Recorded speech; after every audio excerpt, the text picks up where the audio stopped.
Welcome back, guys, and thank you for joining me. Today I'm gonna read another story Jeff Peters as a personal magnet. So let's begin.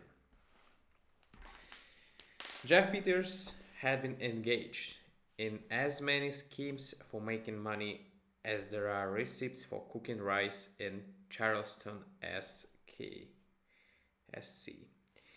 Best of all, I like to hear him tell of his earlier days when he sold liniments, and cough cures on streets corners, living hand to mouth, ear to heart, with the people throwing heads or tails with fortune for his last coin. I, I struck Fisher Hall, Arkansas, said he, in a buckskin buckskin suit,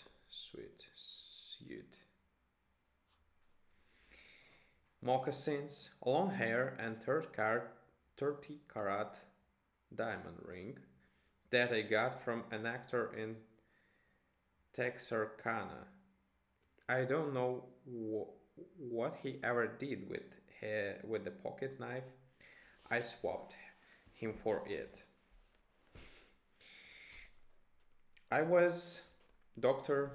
Wahoo, the celebrated Indian medicine man. I carried only one best bet just then, and that was Resurrection Bitters. It was made of life giving plants and herbs, accidentally discovered by Takola, the beautiful wife of the chief of the coward of the Choctaw Nation, while gathering truck gathering to garnish a platter of boiled dog for the annual corn dance. Business hadn't been good at the last town, so I only had $5.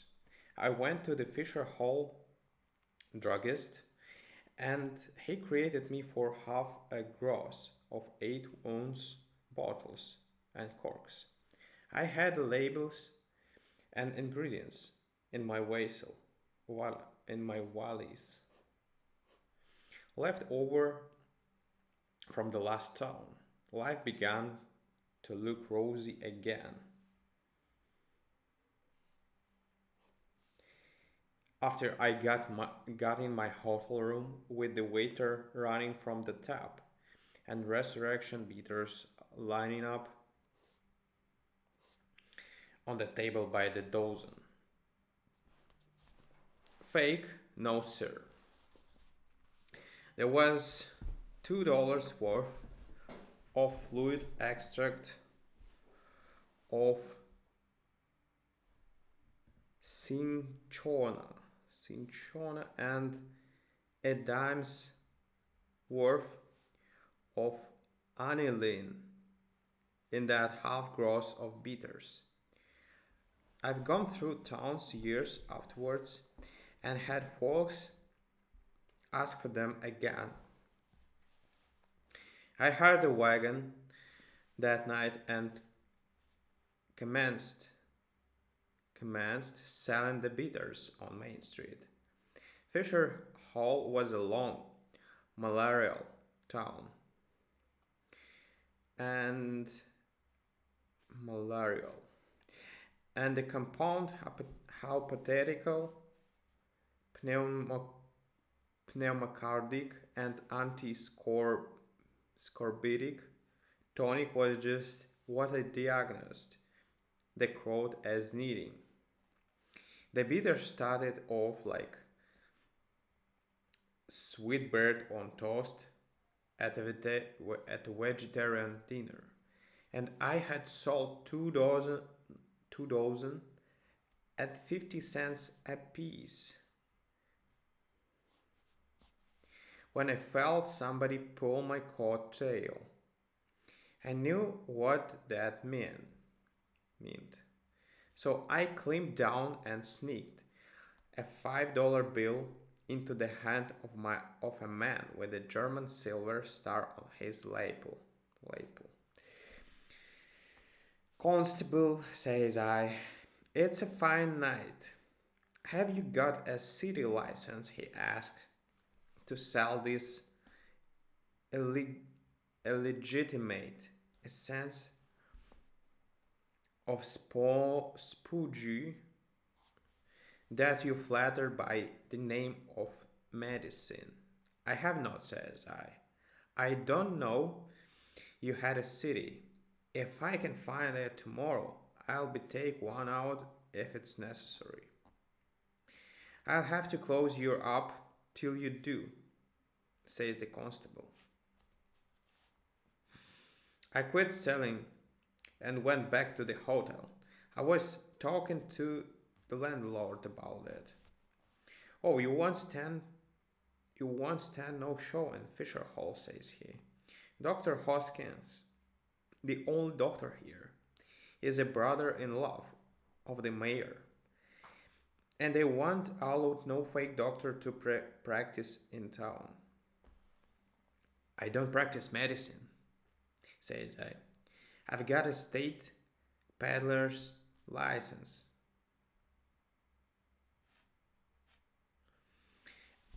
and I take out a city of whatever they demanded. I went to the mayor's office the next morning and they told me he hadn't showed up yet. They didn't know when he'd be down. So Doc Waghu Waghu hunches down again in the hotel chair and lights a gypsum with regalia and waits.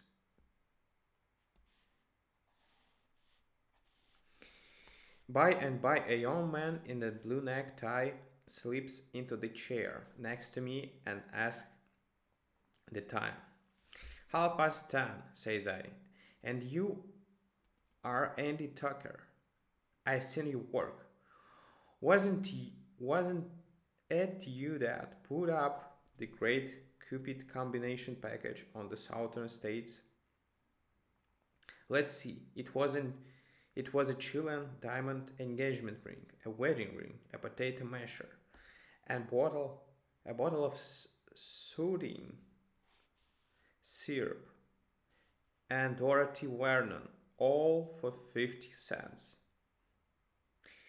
Andy was pleased to hear that I remembered him.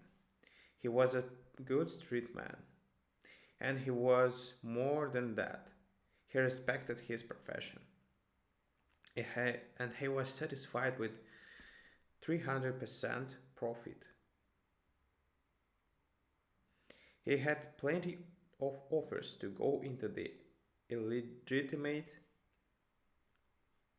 legitimate drug and garden seed business. But he was never to be tempted off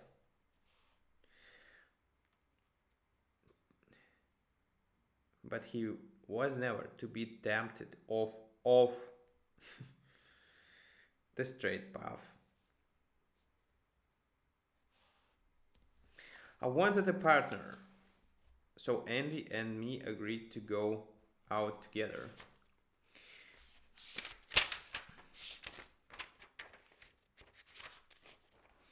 I told him about the situation in Fisher Hill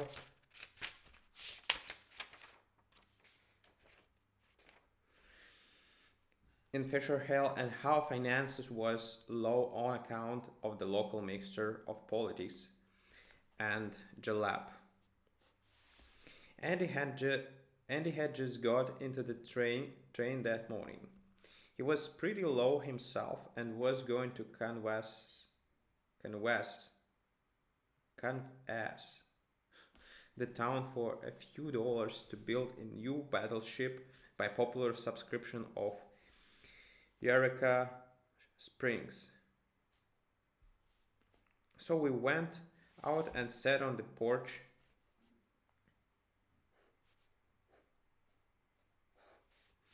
and talked it over. The next morning at 11 o'clock, when I was sitting there alone, and Uncle Tom shuffles into the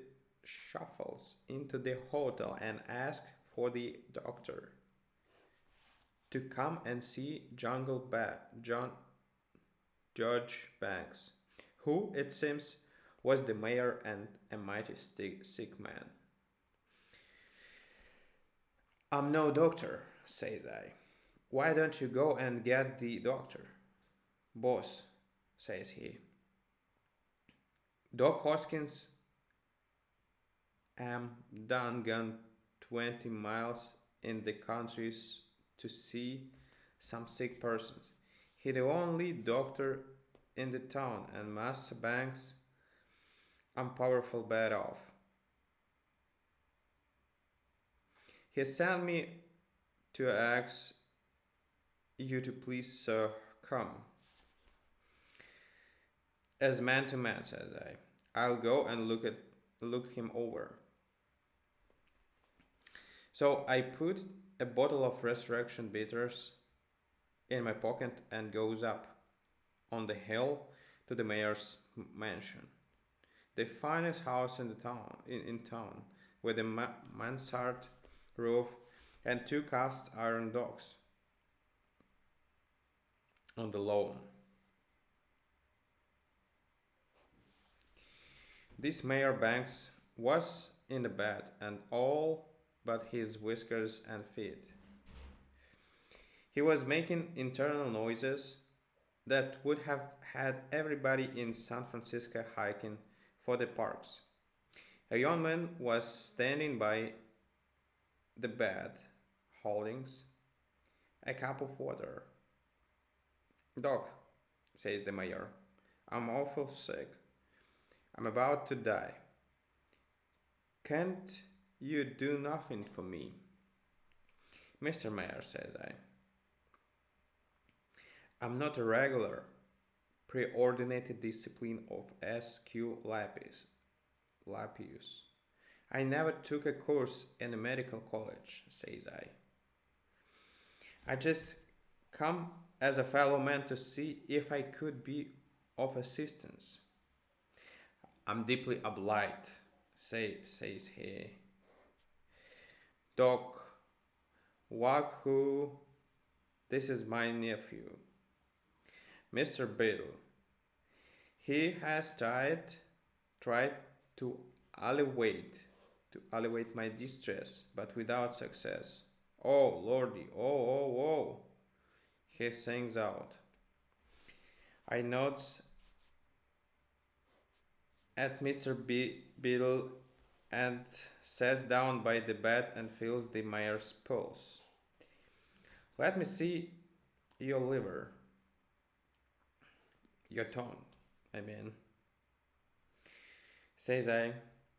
Then I turns up the lids of his eyes and looks close at the pupils of them. "How long have you been sick?" I asked. "I was taken down, ouch, last night," says the mayor. "Give me something for it, Doc, won't you?" "Mr. Fiddle," says I. "Raise the window shade a bit, will you?" "Biddle," says the old man, "do you feel like you could eat some ham and eggs, Uncle James?" "Mr. Mayor," says I, after laying my ear on his right shoulder blade and listening, "you've got a bad attack of a superinflammation.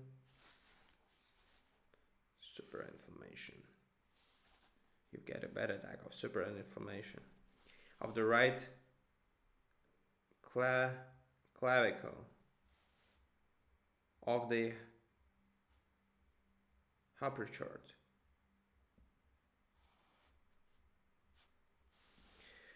Good Lord, says he with a groan.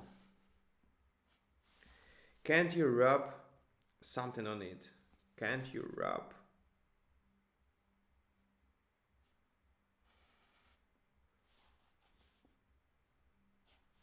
Or set it or anything. I picks up my hat and starts for the doctor for the door. I picks up my hat and starts for the door. You ain't going, Doc, says the mayor with a howl. You ain't going away and leave me to die with this. Super fluty of the clapboards, are you? Common humanity, Dr. Wuha, says Mr. Biddle. Out to prevent your deserting. A fellow human in distress. Dr. Waho, when you get through the plugging,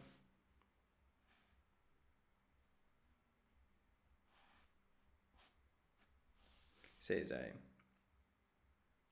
Dr. Wahoo, when you get through plugging,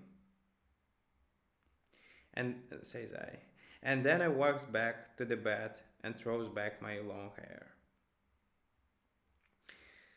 Mr. Mayor, says I, there is only one hope for you. Drugs will do you not good, you no good. But there is another power higher yet.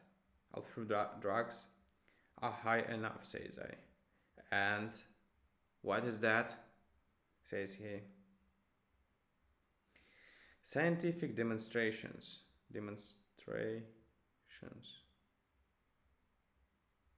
says I. The triumph of mind over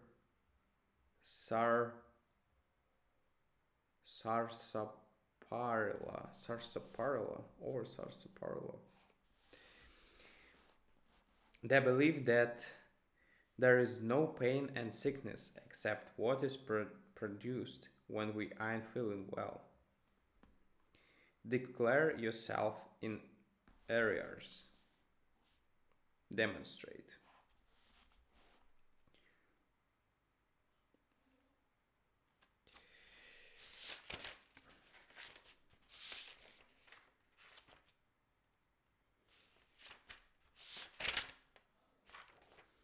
Interesting. Alright, guys, that's probably enough for today, and see you tomorrow. Let's continue tomorrow. Thank you. Bye.